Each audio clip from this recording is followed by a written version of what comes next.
So let's take a look at the army list of the player who won one of the most prestigious Warhammer 40k tournaments around, who claimed victory at the World Champions of Warhammer, and what was the army and units that was used to do so.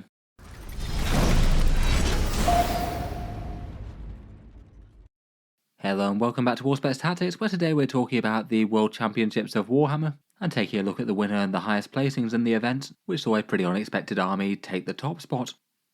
Well, perhaps most people's most interesting thing for the weekend was the huge model preview that they did on Friday, new models for the Death Corps, Eldari and a fair few others. That reveal show was being run from one of Games Workshop's biggest and most impressive tournaments, the World Champions event that ends their tournament season, based in Atlanta, Georgia. The 40k event here does feel a bit next level compared with just about any around the world. It's certainly not the biggest Warhammer 40k singles tournament out there, but it does have the limiting criteria in that you have to win a golden ticket to compete in it, and these are handed out to winners of tournaments around the world. I believe big events being able to apply for them, so you have a chance as one of the prizes to win entry to this big final event to round out the year. As a result, compared with the vast majority of tournaments out there, every single person is someone who's won an event fairly recently, and basically means that literally everyone will be very good and a huge proportion of the field will be true expert competitive players. And unlike the average big event, there won't really be the same sort of mix of some people just turning up to have fun and play a bunch of games, and you're probably going to be playing someone who's incredibly good at the game right from the word go. On Best Coast Pairings, it looks like there's 268 people who competed in this, so really quite a lot of competition out of an already strong field. And the tournament had a few interesting rules, including their own FAQ, where they got a few of the changes from the upcoming balance pass early, including things like a nerf or two to Tempestus Aquilons. I believe their event had 8 rounds plus a shadow round. They made a top cut for the 16 undefeated to duke it out in a top cut championship style bracket. I also found it interesting that on stream they mentioned that if a round winds up as a tie in the elimination rounds, you'll go on to play a further turn 6 and scoring primary mission points at the end of your turn, and that's something that I hadn't seen used before. I guess usually it's not possible due to time constraints. Games Workshop streaming and coverage of the event I think was interesting enough, though did attract a few criticisms. The main one being that unlike a bunch of other big events, they don't have the players mic'd up, so you can't hear what they're saying, and that means that it's kind of impossible to understand a bunch of elements of the game, and you're just a bit dependent on the understanding of the commentators at any one point. I can see how you might be under a lot of pressure though if you're both performing live and also trying to play a game. Certainly sounds stressful to me, and I wonder if Games Workshop will want to play it safe a little bit as well. Maybe with a bit of damage control, between everything from potential rules errors to players saying something embarrassing live on stream perhaps. I'm not 100% sure of their motivations there. The other thing that annoyed a few people were mixing up the Age of Sigmar and 40k streams earlier in the event. I feel like most people will be following one or the other, not both. And certainly the reality at the moment is that competitive 40k has a vastly bigger following at this level of play compared with Age of Sigmar, even if Games Workshop wants to try and paint them as equal alternatives. In any case, context of the event aside, the winner of the World Champions of Warhammer was Folger Pyles of the USA, and the winning army was Adeptus Custodes using the Talons of the Emperor detachment, which I think is something that most people wouldn't have expected at this kind of level of play. Unlike certain times at the past, the Adeptus Custodes aren't generally considered to be a faction that's particularly easy to top tournaments with, maybe the usual talking points being that they tend to be better in casual games versus winning at the highest level of play.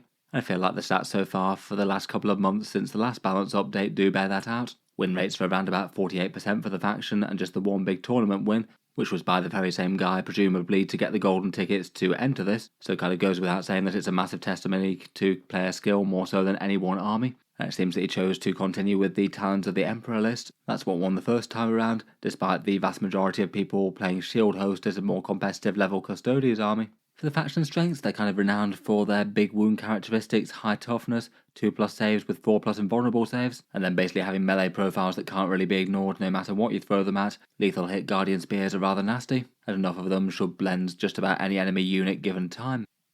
On top of that base, the Talent of the Emperor detachment, in theory, is the one that gives Sisters and Custodes benefits fighting side by side, though to be honest I feel like the main strength in it is the stratagems more so than the core rule. The core rule can give the Custodes a 5+ feel no pain against psychic and mortal wounds, which definitely isn't nothing, but it's not quite the big melee damage buff of the shield host every turn. The stratagems though I think are really quite strong. In theory they can affect both Custodes and Sisters of Silence units, though I feel like they're stronger on the Custodes. They can fall back, shoot and charge. There's a nasty +1 strength and AP one, which would be nice for Kyria Draxus' units. There's a +1 to wound a unit below starting strength, though that costs a big 2 CP.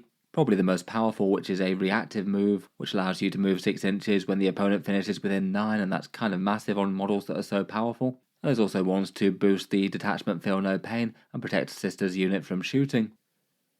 Before we jump into the list itself, I'll just give a quick shout out to today's video sponsor in Titan's Terrain, one amongst many options for getting a battlefield worth of terrain on the board for cheap. The Titans version being a bit unusual compared with the average 40k terrain out there, basically being pop-up cardboard terrain on a whole bunch of squares. The idea is that each square folds flat, and when you open it, a pop-up building springs up. You arrange those 12 squares into a battlefield, 45 by 60 inches, so the right size for Warhammer 40k. And it means that you basically have a battlefield absolutely ready to go from the second that you buy it, with no hobbying required, plus can fold flat and fit in a box the same size as a regular board game. So compared with most terrain sets, it's just ridiculously easy to store and transport. It does have some pros and cons and trade-offs versus other things. I'll talk about it a little bit more at the end of the video, but otherwise feel free to check out them at links down in the video description below if you want to take a look at their range. In any case, a big thank you for sponsoring this one. Moving on to the army list though, let's go through the exact flavour of Golden Guardians that Mr. Pyles managed to use to take down one of the scariest tournaments in 40k with. The list was titled Mid-AF, but at WCW, as mentioned, using that Talons of the Emperor detachment, and the absolute core of the list feels like it's the 3 units of 5 Custodian Wardens with Spears and Vexilla, led by 3 Blade Champions.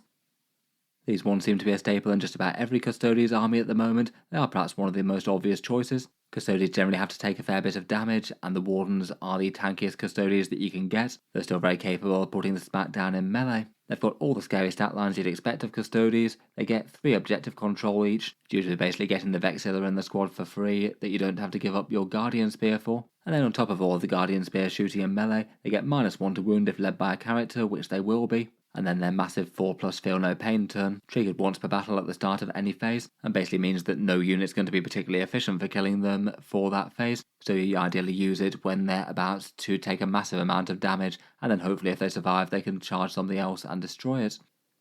These guys tend to be led by Blade Champions, which are 110 points. These pair kind of perfectly with them. Nice fighty melee profiles that help out the Wardens that don't really have any specific damage dealing rules. The Strength 6 damage 3 ones in particular are pretty great for making them punch up. And then he basically gives them a massive threat range with a single turn of advance and charge, and also just passively re-rolling charge rolls as well. Usually meaning that an on-foot Custodes squad has got around about an 18-inch charge threat range. That usually gives them a lot of options, potentially staging them behind ruins, and then moving on to strike out at something that is disturbingly far back. Then on top of that, we've got the tried and tested combo of Lord Inquisitor Kyria Draxus, backed up by a squad of 4 Custodian Guard. Again, these ones armed with spears. There's a shield and Vexilla one in the unit as well. One unusually tough Custodian that can also give you extra objective control. Custodian Guard are the same thing but a little bit cheaper, but they swap out their durability rules for damage ones, re-rolling wound rolls if they control an objective, which can be big both at range and in melee, re-rolling wound rolls of 1 just in general, and once per battle being able to double shoot, which is nice enough for the Guardian Spears for an extra flurry of fire, though kind of monstrous on Mrs. Draxus. She basically gets some unusually nasty shooting between her Relic Shuriken Catapult and a Psychic Tempest attack. 10 attacks total, so on the big turn that'll be doubled up to 20. A bunch have anti-infantry and devastating wounds, and the rest have sustained hits. So between that and the squad, particularly with rerolls, she's going to stack a whole ton of damage on any enemy infantry around, and potentially could even get some AP on those attacks if she wanted to, if you wanted to use that +1 strength and AP stratagem. On top of that, being able to shield her squad from being able to be shot at greater than 18 inches is a massive rule as well. Her and the Custodian Guard tend to be a really common include in competitive lists as a result. Then we've got a little bit of quality massive fire support in a couple of Caladius Grav tanks.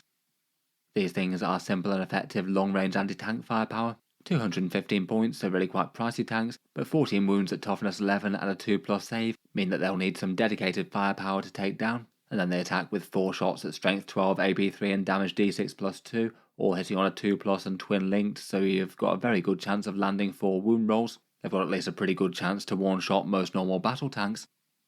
Then finally for secondary support there's a whole bunch of Sitters of Silence, 1 unit of 4 Prosecutors with the Bolters, 2 units of 4 Witch Seekers with the Flamers, and then an Anathema Psychana Rhino. I guess that'll likely run with at least some Witch Seekers for scouting. In general, these girls are just going to be pretty helpful for rustling up secondary objectives, doing actions, maybe screening or holding primary if they can do so completely safely. They do also provide the 5+ feel no pain against the psychic and the mortal wounds, which could be important in certain matchups, though certainly not all of them, and potentially could be doing things like interesting reactive moves as well, along with the Custodes squads nearby if it made sense to. Taking a look at Best Coast pairings, it looks like Mr. Pyles with his Custodes won against Grey Knights, Tau Empire, Blood Angels, which was listed as a draw as Best Coast pairings. I don't know if it went to further tiebreakers after that or not. Then Leagues of Votan, Necrons, Space Wolves, Ironstorm Ultramarines, and Astra Militarum. That feels like a massive amount of variety of lists out there, and lots of scary factions to overcome. The final was listed as 171 to 57. And at crucial turns, the Hammer of the Emperor just couldn't spit out enough firepower to break the good saves of those Custodian Wardens and all of their defensive goodness, as they surged up the board to put the Guardsman to the Guardian Spear. Overall, pretty good testimony to a nicely designed list, played by someone who knows the faction inside and out. The track record kind of speaks for itself there. He might be able to coast a game or two on some good saves for the Custodes, but beating 8 incredibly talented tournament-winning players at this event is just kind of ridiculous. I certainly wouldn't have thought anyone was going to manage it with Custodes. Otherwise, I was interested to take a look at the other list that made up the top 4 at this event. The runner-up Astra Militarum list was by John Lennon of the Art of War, placing in second with the Guard, which is maybe less surprising than the Custodes, widely considered to be one of the strongest factions in the game. In this one, we've got Lord Solar Leontus with his command squad block. They'll be able to broadcast orders out to all the tanks, while also remaining safe at home on a home field objective. Rustling up a command point per turn and some bonus redeploys don't hurt either. Then for the main gun line of the list, we've got the Tank Commander with a Demolisher Cannon and Grand Strategist, massive close range firepower, a scary option to fire on death if it is popped, and issuing out 2 orders to other vehicles, which can now include itself. And then beyond that, we've got 2 Lehman Russ battle tanks with their massive rerolls against any enemies claiming objectives. They're taking multi-melter sponsons like the Tank Commander, a Lehman Russ Exterminator, which has fairly similar firepower, but also hands out the AP1 debuff against something that it hits, and there's also a Hellhound as well, able to strip cover from something that it targets. So between the Exterminator, Hellhound, and the Fields of Fire stratagem, you can be an effective AP3 against something in cover. Equivalent AP4 battle cannons are seriously scary. Perhaps the most interesting thing about this one that I've not seen too many people use are a trio of Hydras. Really quite cheap autocannon spam tanks that's really fairly tough for the cost and pretty expendable, and they really like the Hellhound and Exterminator type buffs as well, being able to focus fire certain things and have some good anti-fly rules that could help out against certain threats like say Necron Catan. All in all, that's a serious amount of scary guns. Then there's 3 units of Kaschan Jungle Fighters, I guess one to be used to combine Lord Solar with that command squad. The other 2 scouting forward in Chimeras with heavy flamers, anti-chaff tanks, lots of OC and lots of shots to clear light things. There's a deep striking unit of Tempestor Scions along with a command squad which takes Cure of Aquila interestingly enough. They can spit out some serious damage out of deep strike, but having the stratagem debuff is a different kind of move. I guess that means that you can counter certain things that you might expect to crop up on certain scary units. And then of course the inevitable 2 squads of Tempestor's Aquilons. 3-inch deep strike for 90 points is a bit too hard to pass up. These ones take the Flamer Sentry and Plasma Carbine, and can be pretty guaranteed to do certain secondaries, maybe sneak primaries or screen things on occasion, or put a hit on some light infantry that were trying to hide. They couldn't 3-inch rapid ingress with them, but at 90 points they're still basically auto-include, and I'm still massively expecting them to go up at the next balance update. Overall looks like an incredibly well-rounded and scary guard list, and obviously plays to near perfection to get to this level. Otherwise, for the 2 semi-finalists that lost out to these 2 lists, there was an interesting Ultramarines Ironstorm by Jesper Unander Sharon. Always nice to see some success for standard Space Marines, and this list has been using the newer cheaper Guilliman at 285 points. He has often been one that kind of appeals in an Ironstorm list, as you're basically getting some free stratagems on vehicles that can't usually access that, and a bunch of the Ironstorm stratagems do add a lot of power. Beyond him, we've also got Marnius Calgar for 3 command points each turn, leading a squad of company heroes for a nice brawler unit in the midboard. A combi weapon lieutenant with Master of Machine War, able to keep those tanks nice and fast and flexible and falling back and shooting if needed, and he can also trigger Guilliman's Lone Operative if needed. Otherwise there's some scouts to hold the midfield and potentially do some secondaries or get presence on primaries early, a unit of infiltrators probably to hold the backfield with deep strike denial, and then the big guns of the list, 3 Ballistas Dreadnoughts, enjoying their cheaper 130 points for some just general purpose firepower on really quite tanky units, 3 very scary Vindicators, very strong in Ironstorm in particular with those rerolls and stratagem access, a Gladiator Lancer just in case that wasn't quite enough anti-tank for you, and between all of those that's a scary amount of 2+ save armour that's going to chip away against anything that it can hit. Finally there's also a Calidus Assassin as well to jump around the board doing secondaries. Overall, loads of damage there.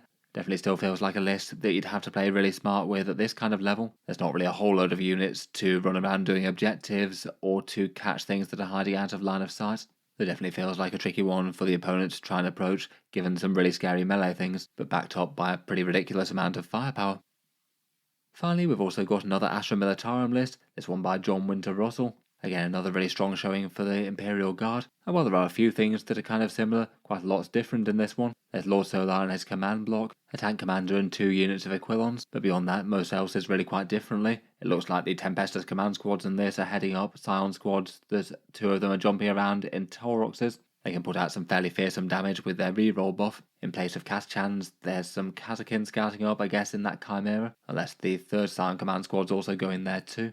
As Gaunt's goes for some secondary objectives, a big scary block of Rough Riders as a countercharge threat, some regimental attaches that I guess might be there for the deep strike denial, though I don't really know. I guess that could be one way to prevent 3-inch drops in the backfield. There's a couple of the really cheap and efficient Scout Sentinels, and then a Rogol Dawn in place of the other big firepower in the previous list, a massive stack of guns likely being given some orders by Lord Solar. Again, really quite a cool take with some unusual things. I feel like mass Scions and Primes isn't something I've seen so much in tournament topping armies these days. They certainly seem justifiable on paper, with a pretty fearsome amount of damage between the rerolls and all the good things that the squads can do normally. In any case, cool to see a look in at the top end of competitive 40k. Let me know your thoughts as to the winning list and any near competitors down in the comments. I'm sure I'll be missing all sorts of subtleties about them, or ways that they might have played them a bit differently. Finally, I'll just cycle back to talk about the video sponsor in Titan's Terrain. As mentioned earlier, one option for a whole battlefield worth of foldable cardboard terrain, and they'll be linked down in the video description. For some pros and cons of the terrain pieces, they are really quite easy to store and transport due to basically folding and fitting into one of those box sets. I'd say portability is the single biggest selling factor for them. There's not a lot else that does the exact same thing as that. They're way cheaper than a whole board of Games Workshop terrain, at least somewhat comparable to MDF or cheaper 3D printed offerings. They are one of the cheaper terrain sets on the market, and they don't need any hobby work or painting or assembling. It's all ready to go immediately. A fairly nice looking quick battlefield that you can take round to a friend's house or wherever else you're playing. The different design does come with a few disadvantages as well. It is a bit less sturdy and hard wearing versus things like plastic or MDF, given that it's cardboard and designed to fold flat. You might need to just take a little bit better care of it than other terrain pieces out there, and the folding nature does mean that you might struggle to put things like models in the upper floors and things. The grid layout can be a little bit flexible compared with some terrain sets as well, where you might not have that many options as to how you set up a battlefield. You can gain a fair few by rotating the different pieces though, and laying them out in different setups. Plus maybe just adding in an extra scattered terrain piece or 2 can help break up some firing lanes if you find that they're an issue in games. They also won't really make competitive tournament layouts if that's what you're looking for. I've certainly heard plenty of anecdotes as to them being used as a nice easy battlefield for casual games. For their exact designs, they have 3 different ones to choose from. The boxes come for £112, $140 or €130, linked down in the video description. This one's the Forgotten Furnace one, all very heretical and glowing plasma forges and things. There's a more traditional Shattered Hive one, which is your standard issue Ruined City, a few bombed out buildings and armoured containers. And then there's a more verdant, overgrown capital type one, more sort of fantasy-esque ruins that could be good enough for fantasy game systems as well as 40k. Each of those also has a bonus option with an expansion centerpiece set, a ruin reliquary or a cathedral square for the ruin sort of board, and a great big infernal spire for the furnace one. They're basically formed from 2 tiles put next to each other. In any case, a big thank you to them for sponsoring the video. Feel free to check them out, linked in the video description if you're interested. I'll leave that one there for now though. Let me know your thoughts as to the winning list and the runners-up. Feel free to subscribe to Auspex Tactics if you'd like to see more like this. I'll certainly keep the regular 40k videos coming, with new ones out just about every day. Finally, if you've been enjoying all the videos on the channel, I would just like to mention that Auspex Tactics does have a Patreon page as well. That's linked in the video description down below. There's some perks like seeing certain videos early and entry to the monthly prize giveaways. Feel free to check that out if you'd like to support. In any case though, a massive thank you for listening, and I'll hope to see you guys next time.